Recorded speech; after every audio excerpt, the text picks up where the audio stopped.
everybody, and welcome to today's Off the Cuff. We're just going to look back on today's afternoon game, all the way over in the Far East against Crystal Palace. Seemed like a long way to go for a game, and still have our weather over there. But Jesus, the pitch was some mess, wasn't it? There, Gav. Yeah, it didn't cut up as badly as I thought it was. It didn't look great, but Jesus, the rain they got was unbelievable. I thought that was only us. No, we had 2 lovely days. I think the last 2 days. wanted Today to feel more homely for the lads, I think. Today is terrible, but no, it didn't cut up as bad as I thought it would. You seen the likes of Liverpool players, and I think it was James Pearce had a video of the rain over there, and they had to train indoors, didn't they? But it always seems to happen when you go to the Far East. The rain they had was unbelievable. And look, if it had continued today, the game could have been called off. So thank God it went ahead. Yeah, like it was strange as well, wasn't it, Craig? You'd question the wisdom of having the 2 games on in the same stadium, one after each other, given the weather conditions. It seems a bit kind of, it's one of the things like you can to try and justify going all the way over there for PR reasons, and then you have to put up with that sort of a mess of it. Right, like Saipan and Roy Keane comes to mind, doesn't it? Yeah, it was funny, alright, but what I found more intriguing was the fact that the game that was on before, the stadium was pretty much empty. We were on second, were we? Yeah, we were on second, and the West Brom and Leicester. Yeah. They were on first, and I was looking through the highlights and just seeing that the stadium was Leicester won it on penalties, and we'll get to the interesting penalty shootout later on. Or the Mikey Uppy penalty shootout. Yeah, the Dancing Queen penalty shootout. The winner takes it all penalty. Yeah, that's it. That's the one. We'll have a sing song at the end. But the pitch was shambolic, especially after the penalty shootout, which again we're not talking about, but the penalty spot was tatters for that, and it just smacks of money raising exercise. Nobody gave a shite about the teams, like.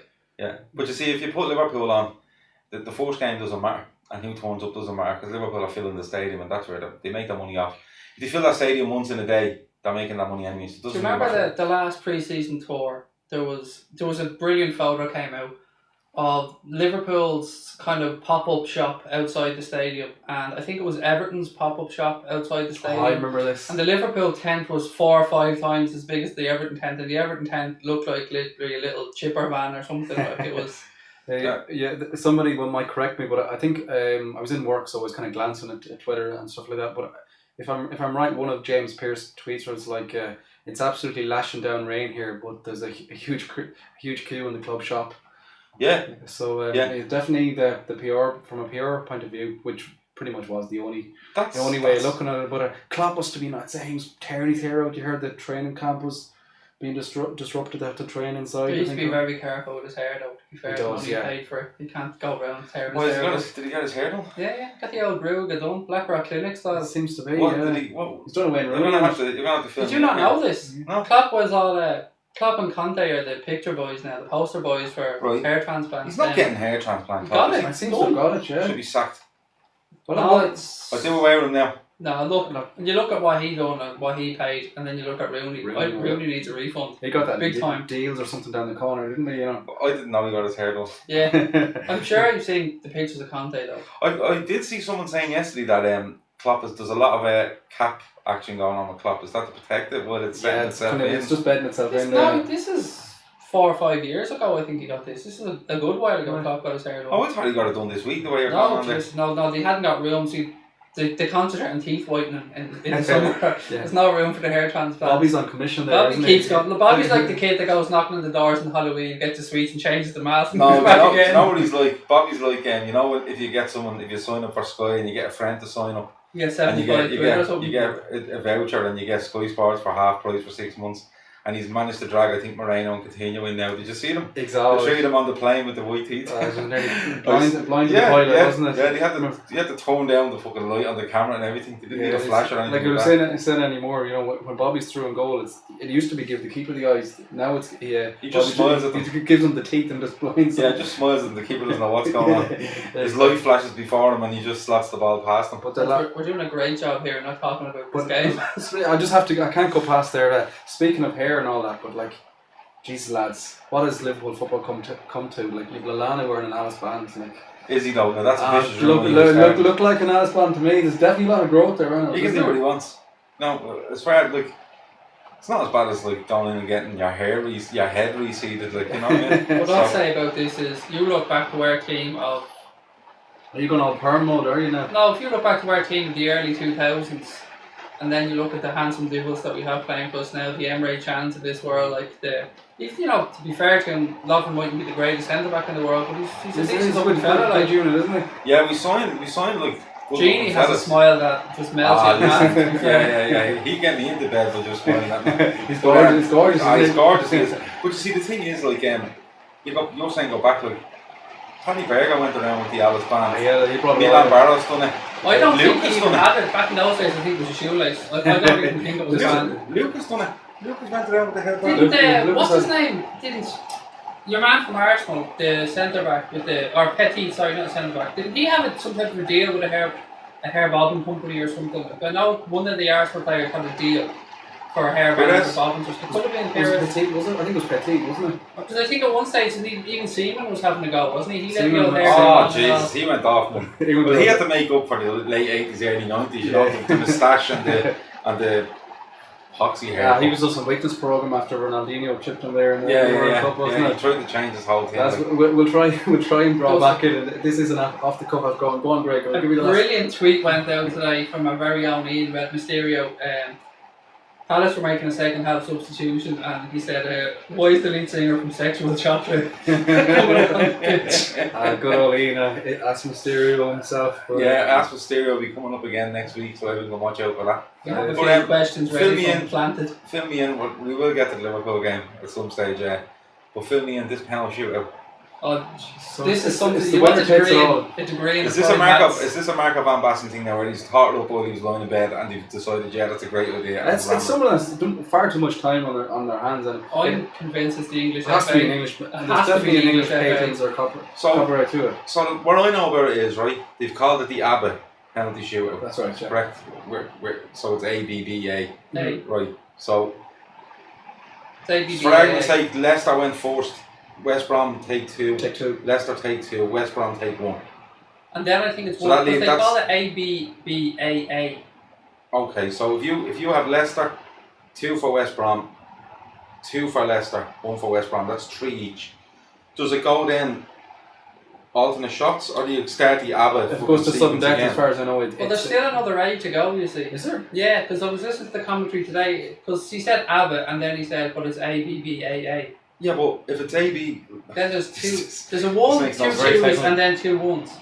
I don't know what goes after that because he didn't keep saying. That sounds like someone on Twitter telling us the formation we're playing next season. Exactly. Christmas 2, the one behind the 2. The long and short of it is that they wanted to change the English FA, and I'm calling it. It has to be the English FA because there's nobody's more interested in changing how penalty shootouts work.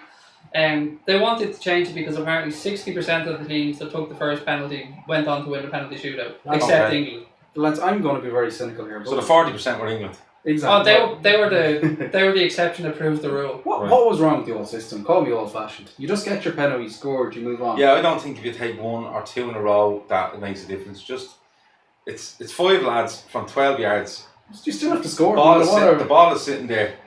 You can put it wherever you want. The keeper has to guess. And to be honest with you, like, there can't be many excuses for missing a penalty. It's probably to stop people like Fraser Foster coming out again and having their time in the penalty spot and standing there kicking dirt up at the player and ripping. Yeah, but there'll be no penalty spot left after you. This will run into problems like we seen. We discussed a couple of weeks ago about what the Americans done years ago when the MLS, not the MLS started, but when it came on to telly, the dribble, they had to run up the pitch and stuff like that. But no, to me now it's just look, lads, 5 penalties each. Just take penalties, score and move on. That's it, yeah. Well, do you know what's going to happen next? Next it'll be video technology to see if the keeper moves on the line first or if the player made any false movements towards the ball. You'll have a little centre, and if he moves off the line, he just gets electrocuted. It'll definitely be suited to Fraser Foster. They did do a thing though, didn't they, a while ago, where like you could stutter up to the ball. You could have a stutter. No, you couldn't have a dead get rid of the John Aldridge. No dead stop. Once you move in a forward motion, you can't stop. So, a la John Aldridge. But you can stutter. Yeah. I think what they say is your movement towards the ball has to be consistent. And the keepers as well, like they're allowed to move across their line, they're allowed to jump up and down, they're allowed to do whatever they want, but they're not allowed to move forward. Now, That's rubbish. How Yeah, many times you see the keeper outside practically on the 6-yard line, making contact with the ball. and the referee that's standing on the side like this, looking across. What's he looking at? But the only argument he'd give you is that when the ball is struck, he's on his line, but he's actually making an obvious attempt to jump outwards rather than sideways. I like Jonathan's idea about electrocuting to lift the line. Well, look at an electric fence, like and if you move out the fence, he'll turn it on full time for Mingley. Don't be worried about any excuse to get around. But no, it doesn't make. Stay with what we have. Is this just a trial thing? I'm afraid to answer that. I think it is for this tournament, but yeah, because I know what have FIFA ever trialled, the UEFA ever trialled, and not actually rolled out then? No, I know they don't. They roll it out because we've seen the silver goal. The silver and golden goal. I think were 2 tournaments tops. But if you look at, we won the UEFA Cup. We did. That was around that system. It was one of those weird ones. I think were we one of the first to win it on that? We were, because do you remember? No, sorry, Euro 2000. Greece won. No, Euro 2000 was France beat Italy in the final. Trezeguet got the but do you remember? Or a silver goal or whatever it's called, but golden goal. No, there was a silver goal in somewhere as well, wasn't there? Yeah, but Trezeguet was. I think you had to get 4 golden goals to get a silver goal. Yeah, it was all like, it was working on a voucher system, I think, but they didn't roll that out because that was a disaster. But sorry to put it in there, but the thing that really I think summed up that whole silver golden goal was McAllister pings in that ball like in 2001 against Alaves in the UEFA Cup final. The players don't have a clue what's going to happen. Yeah, because you're so wrapped up in the game, I think. But it's like they didn't even know what. They all run over to the manager who's standing there with a manual on the side. Well, anyone I've listened to with stories of that game and being at it, literally, if you had a group of 10 lads, 5 of them were cheering because it was a goal and 5 of them were cheering because they'd won. And then the 5 that they'd won had to tell the 5 lads, that goal, it's over. But what's going on here? No, that disappeared. And then I know I think in Holland, in the Cups in Holland, they trialled, just the season gone, I think they trialled the video referee and stuff, and they done it in the Confederations Cup, and I didn't watch a minute of the Confederations Cup. For all I seen online was, seriously, is this actually for real, you know? So I don't know. It all depends how much money they can make out of it, let's be honest. If you can throw ads in while the referee is looking at the video screen, it's gonna happen. There was one red card in the Confederation Cups. Was it Varane? Like it was a nothing tackle, and yet it goes to the video ref, and it just goes to show, like if you have a clan who's the video ref, it doesn't make any difference. Like even if they look at a replay 100 times and they don't. There was one, wasn't there? Was it Germany against Chile, and somebody gave him like a proper elbow, like it was. Yeah. It was red card all day, and he got a yellow. But look, they come out with these rules all the time.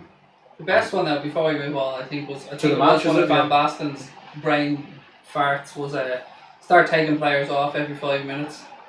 Yeah. Sorry, I'm still thinking about how the silver goal worked because I know it existed. And I still trying to work out how it worked. It was a silver goal as far as I remember. Oh, if you scored in the first half of extra time, you had till half time. Yeah, that was it. I had to play 1 half of extra time. So if you go to you play your 90 minutes, right. you start your first half of extra time. Say it's Ireland versus England. Ireland score. If it's not golden, the game ends at 15 minutes. Yeah. If you don't get one back, and then after the 50 minute goes to golden goal, so the game stops completely. Feel free to absolutely slaughter Jonathan on Twitter. Exactly. No, because I'd love to know as well because I know it was there, but I know. Thankfully, they got rid of it. They got binned straight away, and I really hope they do with the same system. Sure, otherwise they'll just may go back to the old system where they used to toss a coin to see who win. I think the penalty shootouts are the best way to go. Yeah, I love a penalty shootout. Yeah, and I don't care about going 4th, 2nd or anything else. And players going, I want to go 5th and I want to go 4th. Just put the ball down and score a penalty. Did you see Lee Trundle's penalty last season that he took? He pretended he was placing the ball down and he kicked it at the same time as he was placing it down and scored, and the keeper had a fit. I think I've seen that online somewhere. It was in really low leagues. I don't remember. I think it might have been the whatever league, the Vanarama, whatever, the Vanarama Kentucky Fried Chicken league. I don't know what it was called, but yeah. No, I did see some online about it. It was brilliant. Now, to be fair, the technique was flawless, but the keeper had a fit when it. And was it? Ball stood. It stood because usually you have to place the ball, stand back, and the referee blows the whistle. Yeah. No, there was some reason. You'd have to watch it back, but it made sense when you looked at it. Right, I'll look it up. Right, lads, we'll roll it back in. We did play a game after all, and this isn't off the cuff, so we'll try with. So the thing apart from the pitch being brutal, and we've discussed hairstyles and stuff like that. The important stuff. The important stuff, yeah. Cutting edge Analysis here from the Wolves. But what really impressed me was Salah again. Like, how fast is he? Run rugby beat. Speedy. He's frightening. Like I was saying to you the other day.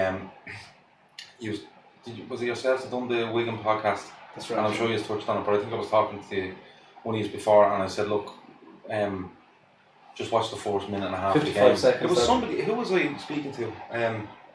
It was one of our crew that didn't manage to see the game. It was Matt, and I said to Matt, I have it on the telly here. Do you want me to actually record the footage and just watch him? And against Wigan, he's gone. And the defender has a good start on him and can't catch him. But today again, it's not. You see, his pace is frightening. But the thing that scares me more as a defender is there's an intention to it. It's not blind running. Like, you know, if you looked at the likes of Barros, it was fast, but you knew he was running for corner flag. But with this fella, he's so quick with the ball. He's so quick off the ball, and when he gets it and he moves the ball, just watch that movement when he plays it. He's gone again, and defenders don't know whether to get tight to him in the first instance. Stand off him, and just keep running at you. Get tight to him, he's going to play a ball, bounce it off somebody, and you're not catching this fella. Like, I'd love to see him and Mane in a complete foot race because they're both terrifying. The anti-Aaron Lennon, isn't he? That's what I like. That's a very good analysis. Yeah, he can come inside, and you know, you can start. Craig's well. What excited me as well was that you started to see the bit of movement or the bit of kind of in-game intelligence between the guys. Like, you see Salah come down the wing, he pops inside, then Bobby's come on, and you can just think about, like, Coutinho a little deeper, Bobby in the middle, and Mane and Salah either side. That's going to rip teams apart, isn't it? Yeah, just to go back, kind of touching what Gav said there, and I suppose come back to a point that you made in a previous podcast, is he looks up for those runs from the edge of the box and the man breaking late. His head's always up. And you can tell he's genuinely looking up for it, whereas you see before maybe when Milner got to the byline or something and we go back and looked up, they were aimless crosses, like he was just hitting a hard and low across the box, but he really seems to be trying to pick out a player. And look, I've said this before, when you're making Dzeko look good, true, you have to have something about you, and he was lightning. But it's not only that, like if you get him, say 20 yards from goal, on line with the corner of the box and he has the ball, right? Most wingers are thinking he'd run at the defender and he'd go outside him, or he might hit a ball in the box. But with him, you're thinking he'd go at you and he'd go outside, he'd go at you and inside, he'd play the ball inside and look for a back. He knows the full back, particularly if Klein and Trent will love playing off him because they love getting forward, and he just seems to pick up spots where there's this big massive gap just in behind their left back to be exposed. And not only that, I think if you give him enough room, he's hitting one as well. He has a serious left foot. He takes corners as well. Yeah. And one more point I wanted to bring up on Salah was, you've said all the things he can do. He can take you from a standing start, he can beat you on the line, he can get across in, but one blatantly obvious thing is he's going to be fouled a lot. Yeah. So if we're putting full-backs on an early yellow card or centre-backs on an early yellow card, then they are screwed. And that's where continue lining up to take the free kicks then as well. And that's where it goes to defenders not knowing what to do. Because if you get tight, you know in the Premier League now, if you get tight to a player and he's that fast, when he touches that ball away from you, any standard player, it looks like, he was a little bit late and you get away with it. He's so fast that he's going to be 3 yards away, maybe 2 or 3 yards gone by the time you clip him, or it's going to look that way. So the foul actually looks worse because he's so fast. And like you said, you'll be getting yellows all over the place. But I'd be interested now when Mane is due back, I think, when they go to Germany. Does Mane go out left? Because I love Mane on the right. Just that orthodox pace down the right, you know. Mane goes back to the left. I think he might do, yeah. Do you think that Salah's signing was somewhat overshadowed by the whole issue over signings that we're looking to bring in? Because, absolutely. Like, let's say this as it is, like 36 odd million quid, whatever the hell it was, but record signing for the club. That seems to be just overshadowed. Like, it was an absolute bargain. When I heard we were in for him, it came as a bit of a shock at first because, you know, a few years back I just thought, perfect, exactly, spot on, like, that's exactly what we need, and I couldn't think of a better player. Do you think the Chelsea thing might have undermined him a bit? Because you get a lot of people, opposition fans and stuff, and some Liverpool fans saying, oh, well, he went to Chelsea and he wasn't great. And I think if you look into his Chelsea career, he never settled. He was 4 years younger. I think it was about 4 years ago. So he was 4 years younger in a new country. You know, in a squad that, you know, was a really good squad, and he just didn't manage to settle. But now he's back, like we said in the podcast about him when he was signed.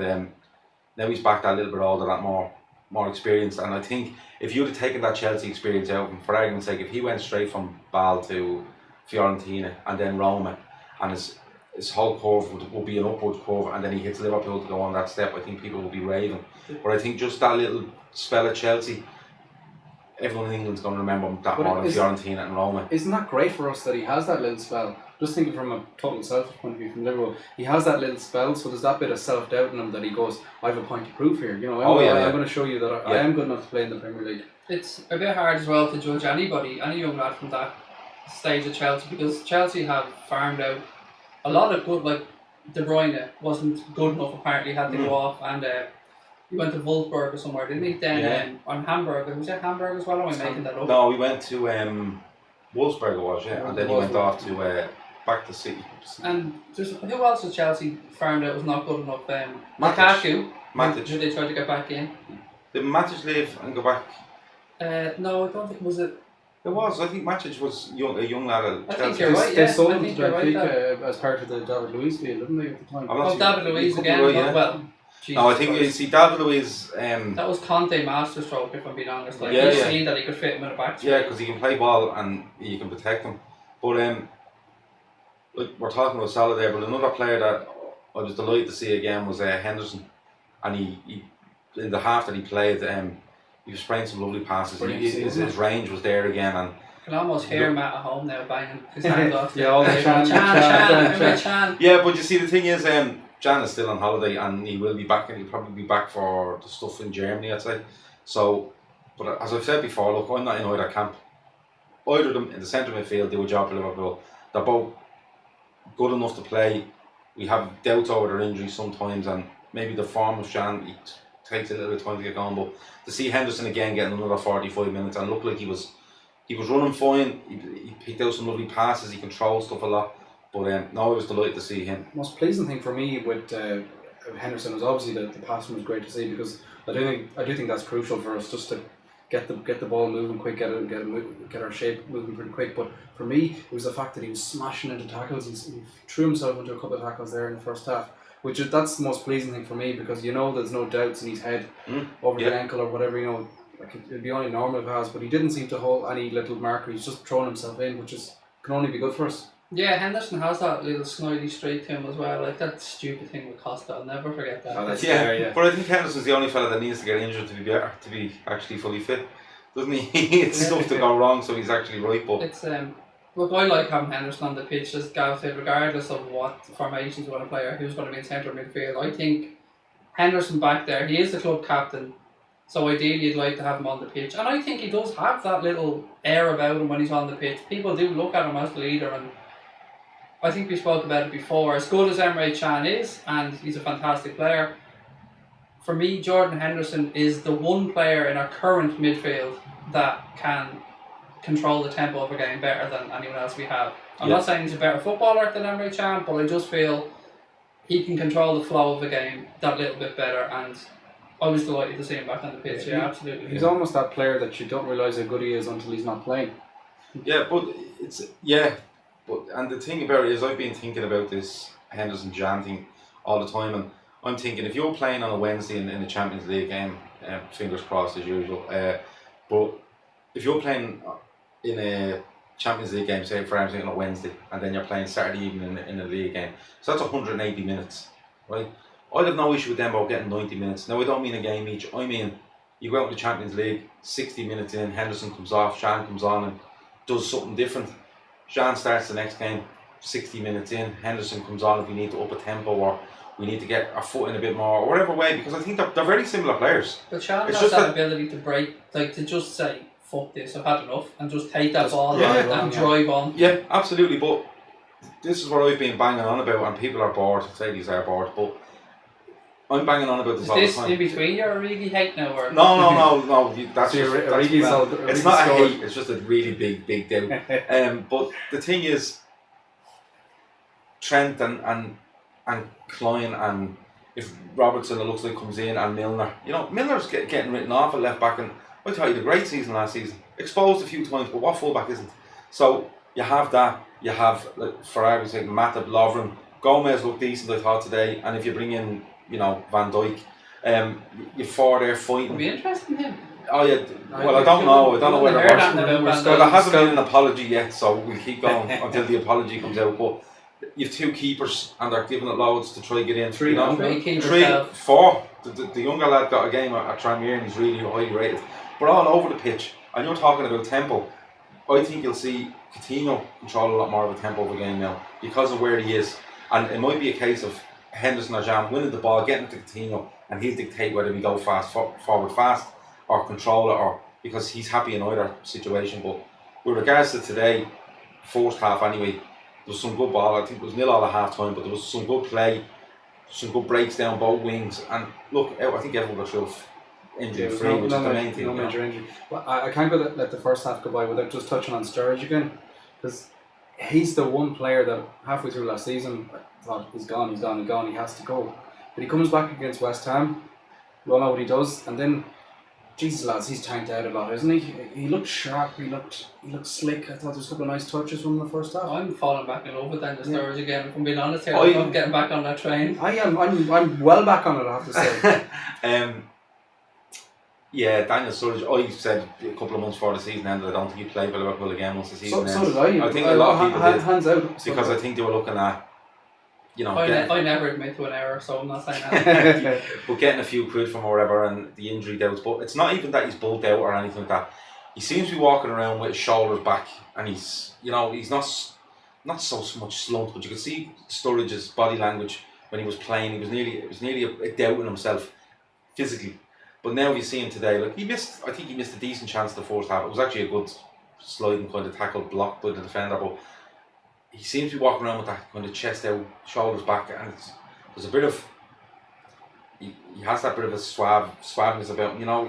He looks that confident fella again, you know, and all the background stuff, you know, the likes of clips on LFC TV. He looks like he's really involved in the squad, and he looks really happy in himself, because you would have looked at Sturridge a couple of months ago and his head was down and he looks like a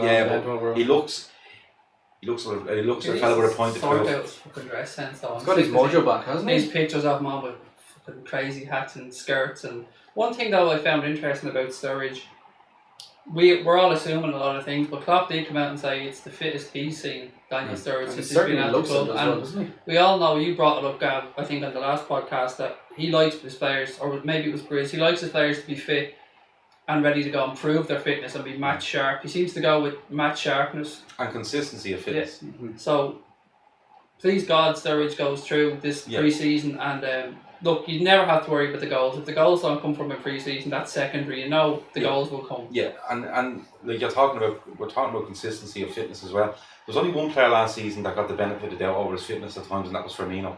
And I think he got that because of the doubts over Origi's form. Sturridge's injury could be put him in and we lose him early in the game. Firmino kind of had to play some games where if you had a fully fit Daniel Sturridge and you knew you could depend on him, I think Firmino would have probably started 5 or 6 less games last season. But I think I can remember a good couple of times coming up to a game and Firmino's a doubt and he plays, you know, because there's no other option there, let's be honest. And there were games at the back end of the season that were crunch games and you had to play him. But look, I'll cross everything. if Sturridge comes out on the 12th of August against Watford, whether he starts or comes on and looks as good as he looks now I know it's only 3 45-minute appearances now, I think it is, but if he's coming out with that kind of, you know, body language about him, where he's walking onto a pitch and he does look like I'm better than all these, and that's the way he looks, and if he comes out and does that and he gets a chance, Liverpool are scoring, and I'll cross fingers, toes, everything, legs, everything. Do you know what I love though, lads? I know we're skipping through here, but when we got to the goals later on in the game, I can't remember which goal it was, but somebody scored, it was first or second, and the camera panned back to Klopp on the sideline.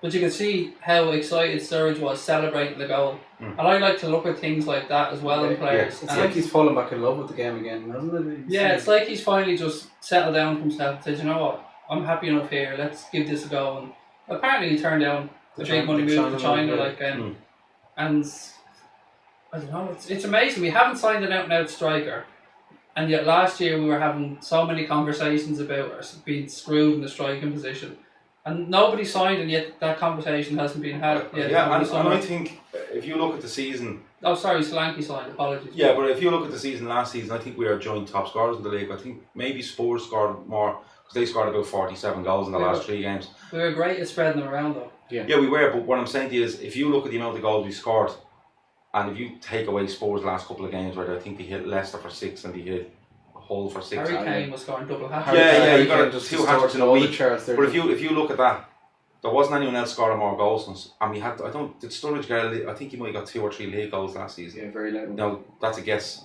2 or 3, probably 3 at the most, I think. But if you go into this season and you've added Salah and you've Firmino has another summer trying to play in that position that he's been obviously earmarked for, and you have a Sturridge that is fully fit and is confident, if you can get 10 or 12 league goals out of him, 10 or 12 league goals brings you up near 90 goals for the season. You know, massive difference. That could be 6 or 8 points. So if you put kilos, not till 70. You know, no, but see, yeah, I know that, but I just think he's a massive bonus, and I don't think you can write Liverpool off for anything if you can guarantee me a fit Daniel Sturridge next season. I don't think you can write Liverpool off for anything. No, I agree. Speaking of strikers, lads, who's that absolute superstar we have to sign from Chelsea? Oh, I said it. Huge fan of his. Followed him all through the youth. Seen him since he was 14. the reaction on Twitter alone, like that, if you compare the hysteria when we signed him to the reaction to his first goal, it just sums everything up. Really. I put out a tweet myself as soon as he scored saying it's funny how we went from being an absolute waste of money to an absolute superstar in one goal. But look, joking aside, what really impressed me about that goal was that he never looked up. That's to me is the sign of a proper striker. Yeah. He just knew where the goal was. He looked so determined as well when he had got onto the ball, didn't he? Yeah, look, again, it's going to go to panel tribunal. He want to stop scoring though, wouldn't he? Yeah, this always fucking happens to us, doesn't it? Like, I think tribunal. So whether it be 7, 8, 9, it's peanuts. No, it's not. I don't think it's going to be that high. I think the original figure was 3 million, and the media Well, look at Ings. Ings went. That's just because the 2 clubs couldn't decide or a tribunal, so they just left it. But I think this was 3 million, and it got hyped after the under-20s he played in the tournament England won. Look, if you get him for 5 or 6 million, 5 or 6 million is nothing nowadays. Not when you're selling Kevin Stewart for 7.5. But even disregarding that, young Kevin Stewart, what's he now? 33. 33. Yeah, he's been around 10 years. What age is this lad? Is he 20? He's 20 years of age, is he? 1920. Yeah. So he's. I'm only asking that because in the other 20s he looks like Diego Costa's love child. But no, talking about the goal today, it was a flick from Origi. I think. It was a lovely. They're your man, Origi. You're a good striker. It was a misplaced flick because you'll have to see he hasn't quite get it. But no, only messing. But you see how sharp he is. He's the first to react, and like you said, he doesn't look around. He knows if I turn here now, I'm 20 yards out. He's 20 yards out. The defenders are kind of half looking, and he just left the keeper no chance. He absolutely buried it, you know. What impressed me about Solanke though, and I'm not even going to pretend to know much about him, was I think that money wasn't part of this for him, the deal. I think he could have got decent money at Chelsea if he had stayed. I think that it was the fact that he sees that, I think we briefly touched on it earlier on, Chelsea, there is no way through for Chelsea. Very, very few people are going to get through because they need success now. Yeah. And they don't have, like, their managers seem to go in cycles of 2 and 3 years. So, for me, I think Klopp, again, was probably the reason why he came to Liverpool, because he knows, he sees the route there, he sees the route through, he knows if he puts in the work that he'll get his chance, and again, another astute piece of business. He's probably told them as well, I'm not signing another striker. I'm signing you. I have Firmino, I have Sturridge, I have Ings, Origi, and he's going to all fight it out there to be up front or, you know, back up. He'd only be back up front, I can't see him playing wide, but just to see a player coming on like that, and you know, we've all seen it with Woodburn and stuff like that, but he has the confidence to turn and hit one. And if you look at the reaction of all the players again after he scores, they're all delighted for him. Yeah, like you hear good things about, like he's settling in well, and he's a nice guy, which is important as well. Absolutely, he's a big lad as well. He's a unit, he's definitely a unit. What really impressed me, I know the goal was great, it's one of those you watch and you go, wow, Jesus, has that gone in? But again, it's only snippets, a couple of minutes here and there in pre-season, but he seems to hold the ball up very well. Yeah, he's a big lad. He knows how to protect the ball, and from all accounts, he's scored goals for fun throughout his youth career. I think it was Michael Beale spoke about him, raved about him. Going back, I was a good few months ago. I listened to an interview with him. I think it was just before, or just after he left Liverpool, and I think they were being linked with Solanke at the time, and he spoke glowingly about him. But no, look, he's on the tour. He's got a goal. You know, he might get chances. You never know what happens with other players. He might get in. He might get on the bench.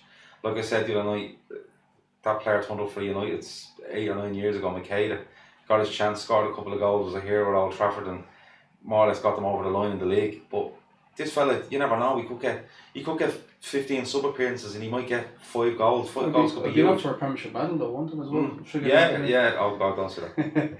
But your mate then, after the wonderful assist for the first goal, he goes and bangs in a beauty then as well, doesn't he? Your old mate stretching it with a beauty now. To be fair, it was like tongue and shake here for that. It was like you know the 5-a-sides the kids play. You have it, and they all chase the ball around. There's about 7 in the box, just take. See, was one guy just holding his hands up at one stage. He's in the right spot. He scores.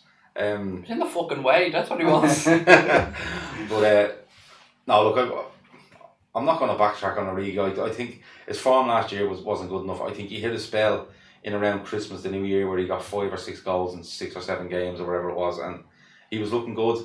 But I just think, I don't think he's a bad striker. I just think he doesn't suit the way he plays. I have a theory on Origi. I think we're 3 or 4 years too early for Origi. I think he is going to turn out to be a Drogba-esque type striker, but when he's 26, 27, 28, I think you will see him banging in goals. I just think.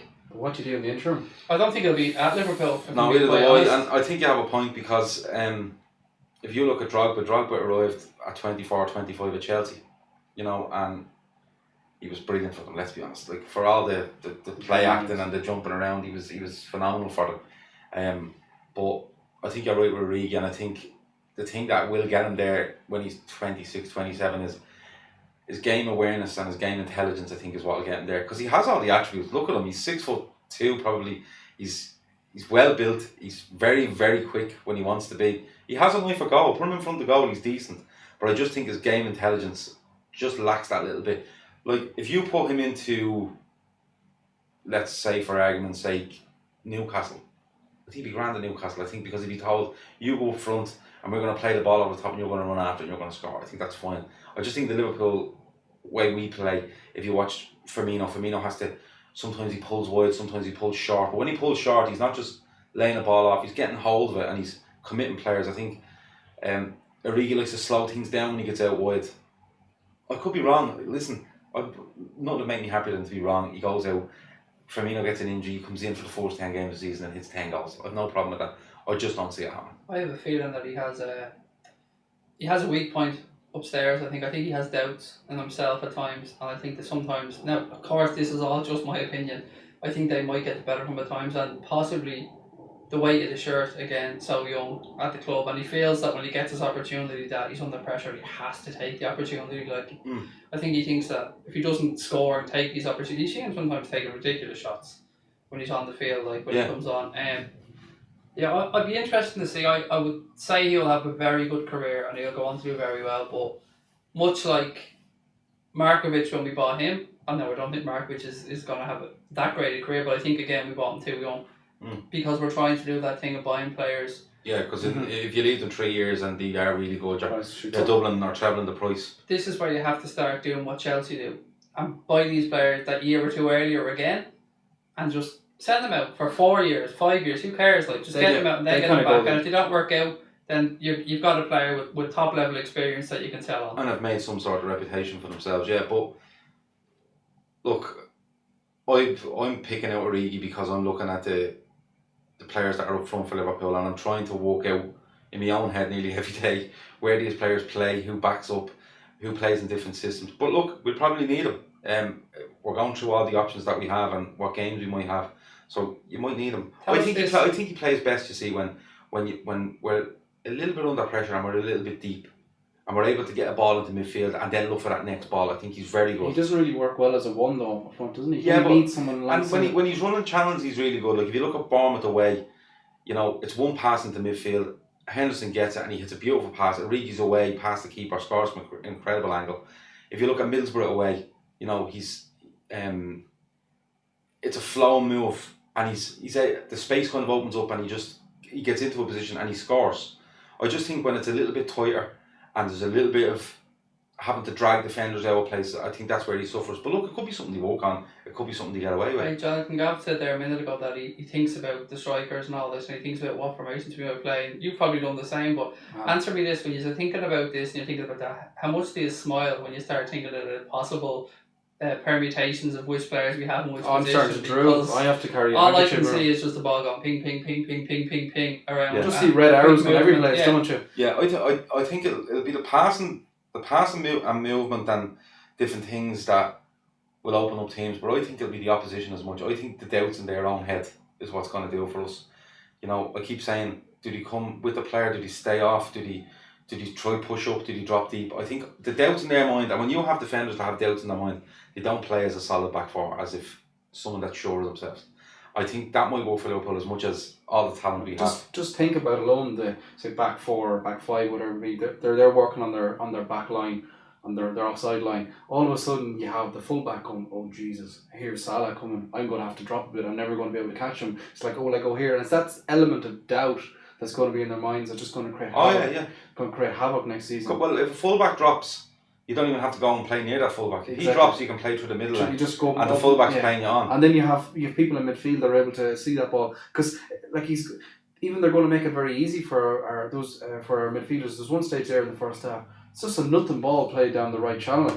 Salah's onto it just absolutely straight through, and next time he's through on goal, and that's all. That's not beautiful football. That's just a single out ball, or even like where we might be under the cosh for a bit. You just put one on down the channel, and then you have the guys coming through. But again, I think the key to this season is going to be, look, if someone wants to put us under pressure and let us get a pass from our back four into a player that's come into midfield or is making a break into midfield on the break, we won't have an issue against most teams. It's as simple as that.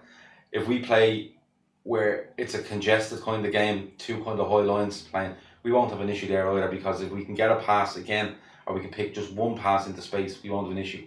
Our problem again this season is going to be when this team's decide that we're sitting 15 yards from our goal. We're just above our penalty spot, we're spread out with a 6 at the back, more or less. We're going to put 3 in the middle then, and we're going to put 1 just hanging around up front. Not even up front, he's probably hanging around the centre circle. That's where we'll have our issues, where we can't get in behind. But you see, the thing about Mane and Salah is they're not afraid to hit it, and they can be fairly accurate from outside the box. So if Salah can't get in behind, there's no problem in dropping a shoulder and hitting the left foot. So I think that's the key for us again this season. But I don't know where we're going with this. I have we'll watch the game today and we're predicting the next 3 years. I have my own theory on this whole where we're going this season part, and you were saying about all the different permutations there. But what I think is going to be vitally important for us this year are 2 really simple things, and that's Firmino and Lallana in the little touches and the little control and the intricate passing. Because for me, they're the 2 players that can do everything, but are most likely to have that little bit of a brain freeze or make that little error. Like Firmino seems to need to work on his touch and his control. He's still gargle, yeah. And Lallana as well, just sometimes it just doesn't come off from it, just that bit shorter. And for anyone who was looking, that was a half-inch shorter. If they can, like, it's never Coutinho. Coutinho moves the ball around and Salah will move the ball around, and if we can get this quick pass and working and everyone on the same level, God, there's no stopping us. No, there's serious potential there, but like you said earlier, the trick is to not concede 50 goals. And that's as excited as I am about Salah, Mane, Firmino, Coutinho, Origi. We won't be conceding 50 goals. We've got Andy Robertson coming in. No, but what I'm saying is, as excited as I am around that, and a fully fit Jan and a fully fit Henderson, and you have Wijnaldum there. Look, there's players we're even forgetting that were brilliant last season. Well, you're working backwards. Let's get to that name quickly. What I'm saying is, like, as excited as you can be about that, it's still the defence that will worry you, and we need to make that signing. And you know the signing I'm talking about. Don't mention the war. We did. He signed today, Andrew Robertson. Yeah, that's him. But we need to make that signing, and it has to happen. For you, is that more important than the midfield signing? No, 100%. To me, that signing was more important than Salah. He's the look when he was linked. I said You do whatever you can to go and get him. I done it on a video a couple of weeks ago. You do whatever you need to do to get him. And then you walk from there, you know. And we nearly done it. Let's be honest, we nearly done it. And we all know what happened. But that is the key signing of the summer. Forget Keita, Salah or anybody else. That is the key signing of the summer. Couldn't agree more. I think if I'll put my neck on the line here now, right? If we sign Van Dijk, and I said this on a podcast a couple of weeks ago, if we sign Van Dijk, we concede no more than 35 league goals next season. That's what I think. Because I think he's so dominating. I thought he was going to say something impressive. Like No. Well, in the league or something. Yeah, well, that's 30% of your league goals conceded gone. You know what I mean? So we are winning the league then. I definitely. want to get No, you can verify that, but I'm just saying, I think we go down to less than a goal a game conceded because I think he's just so domineering in the air. He's quick. He can play football. He can hit a free kick. He can score at the other end. He just has this about him. Need a haircut though. Yeah. Oh, Lallana. Definitely. Well, Lallana will just let him borrow. I don't. He can have his hair whatever way he fucking wants. Once he just stops any ball coming into that box, and that's what we're missing. Then balls come into the box and we look like we're challenging, and it drops, and we can see these messy goals. He is the key sign of the summer. I don't care who we sign after. One question about him though, the player that we do not mention his name. Do you have any concerns about that injury? No, I think anyone can get an injury like that. Like John will probably agree. You can get an injury like that at any time. But the one thing I will say is he's been given plenty of time to get back from it. I don't think he's being rushed back. Southampton were in no trouble near the end of the season. They're just trying to protect their asset, aren't they? Yeah, and they'll probably give him another contract next week just to protect it a bit more. But no, I just think I was on Twitter today. There was a discussion about obviously Kate as to what happened today or supposedly happened today, and the conversation got on to, is he the most important signing? And I came straight out and said, no, Van Dijk is the most important. Give all the money for Van Dijk. Yeah. Do you know who one player today that I was really disappointed in, and I wasn't expecting that much of him? Flanagan. Ever since he's come back and started playing, he looks that yard slower. He just doesn't look with it at all. Like he didn't light up any. Was it Burnley? He went on loan to, wasn't it? He went to Burnley and didn't do anything there. Stephen Ward kept him out of the team, so that's kind of an upset. I think the other lad at right back kept him out of the team more, so he played really well for them.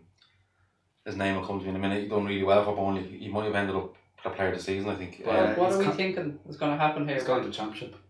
He's Championship level, is that? Yeah, to me it looks like a player that's brought on tour to get fit, and I could see him leaving the tour, whether it's this one or Germany, to go and sign for someone. If not, he'd probably hang on till near the end of the window. He won't. I don't think a loan makes any more sense now. No, he's got the point. year. You have to think of his career. Yeah, and I think he only signed a 3-year deal last summer, so there's money there to get it for him. But I don't know. Championship maybe, yeah. I'm trying to think who come up into the Premier League. It was Brighton, Newcastle and Huddersfield. But I don't know, I can't see John Flanagan being in the first team squad next year, because if you're signing Robertson and you still have belief in Milner and you have Klein and Trent that are miles ahead of him, no, I think he'll go. Yeah, just to try and reel it back into the game there again. We worked hard to get it away from the game. We did, yeah. We're doing our best. We'll I'm going to start talking about the weekly shop now. We'll drag it back in again. The big shop. The big shop. The big shop, yeah. we'll just leave it on this one last point. Ryan Kent, come on. Yeah. I thought he looked very, very, very well. Very good in flashes there again. Is this the fella we all had kept saying? Is this Ryan Kent? Yeah. Is that Ryan Kent on the pitch there? Yeah, no, he did. He came on, you see, and I was trying to watch Jordan walk today, so I was catching. I caught most of it, like, you know. When I say I was in walk, I use that term loosely, but no, I thought he looks. The one I said it against Tramier as well. When he gets the ball, and I know it's pre-season, and step up in class today against Palace, because like Palace must have thought they were still in a relegation dogfight. They put out their full team. They were awful. They put their full team out. Yeah, it was mad, wasn't it? That's their full team there. Well, they must have all been out drinking with Firmino for the summer, but they put out their full team, and I seen the team come out. I thought, these boys know this is a pre-season friendly. That's a we had half the Grujic trying to knock out. Well, you see, that just shows the depth of squad. You see, you know, the depth of Liverpool squad. Even though people say it's thin, they still have the numbers. Palace put out the full team. I don't know who they brought. I wasn't paying any attention to them in the second half. But Kent, like he did against Tramier, when he gets the ball, he looks so confident, and he's so positive with it, and he's not afraid to, you know, drop a shoulder, do a step over, come inside, come outside, and he set up a few chances as well. He had a couple of shots, I think one the keeper got down low to save. But Bottom corner, yeah. he's looked really. I think he's looked really good. He looks very graceful on the ball, I have to say. He's just Yeah, one of he those does, players that yeah. has that bit of swagger in him. It seems like he has it all, to be fair, and you don't want to put any pressure on his shoulders, but it's exciting times, and I love to see players like this just burst through out of nowhere and have these great spells. I think it could be a breakthrough season from, but again, it's how you manage him this season. Yeah, well, surely there's a place there with Ojo rumoured gone out, and it looks like he's going to have loan to Fulham or yeah, or you'd like Middlesbrough. to think that he'd get a chance, and there's no better manager to give him that chance than Klopp. Just to come off slightly, but still on the game, John. Okay. I can't let this go without that beautiful bit of snidey bastard. Oh, you love your from dirty. Rui. Your dirty He's a bastard. dirty. I He's a- love that. Yeah. That to me is just Come here, that's that's I could look at that all day long. Gav. But that's what you watch. If you watch successful teams, they always had someone like that. I don't care if it's pre-season But, friendly. but It's against Palace. yeah, but the thing is, like, all successful teams have that, or all teams that are closing out a game, or they're winning, and by chance the team get a break, and they could be in trouble here if they pushed it too far or anything like that, and he just comes across, clips him, and went, yeah, you know what I mean? Well, I did What are you a gonna- deal with it. yeah, you know what I mean? Didn't someone do it last season against Arsenal? And it was a proper snidey fucking. I'm giving Lucas the credit for that. 'Cause No, Lucas was great no, for it them was. snidey It might have tackles. been Jan. He done a snidey one on Sanchez against Arsenal at home, and it was like a perfect yellow card. Yeah. Stopped these fuckers from going up the pitch, and the ref played the advantage, and like all his hard work was undone. Yeah, because and didn't he go came back whistle. and got the But yellow that's card. what you want. Look, just clip him, take your yellow, especially in a big game. There's no problem with Do you that. see him? Do you see Well, Grujic give it a getting us a match day squad position this season? I have doubts over him. I really do. Now he could push on a bit. Klopp has said this is the season for pushing on, but I don't know what you think. I think there's probably too many numbers in there for him to be a regular in the squad.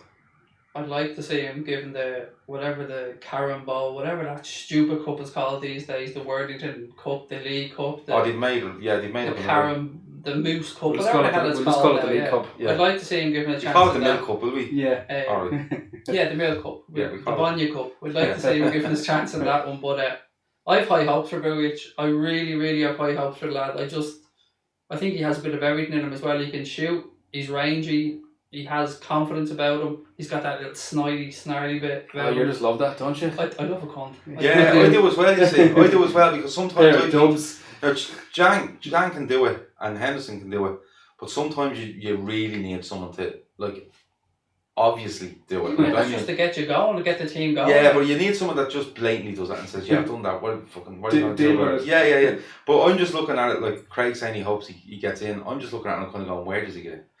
Like, if we're going about players in different positions, and if you're looking at Jan and Henderson at the base of the midfield, you're looking at, say, Coutinho on one side, you'd have, say, Lallana and Wijnaldum on the other side.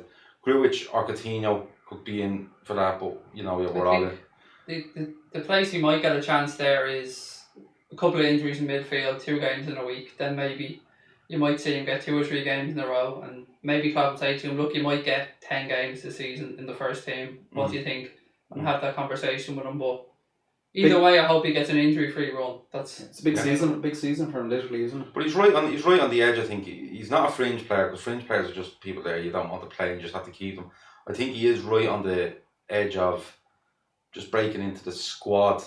And if you get into the squad and you do well enough in training, and you're flying, Klopp will play it. He So loves a pre-season goal as well, doesn't he? Yeah, So he loves yeah. to catch the guy with a It's pre-season coming goal. back for another header. Yeah.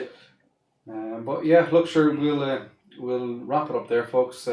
Thanks again for joining us, and thank Craig and Gav. We'll be back again tomorrow night for ARW Weekly, and we'll talk to you all soon. Up the Reds.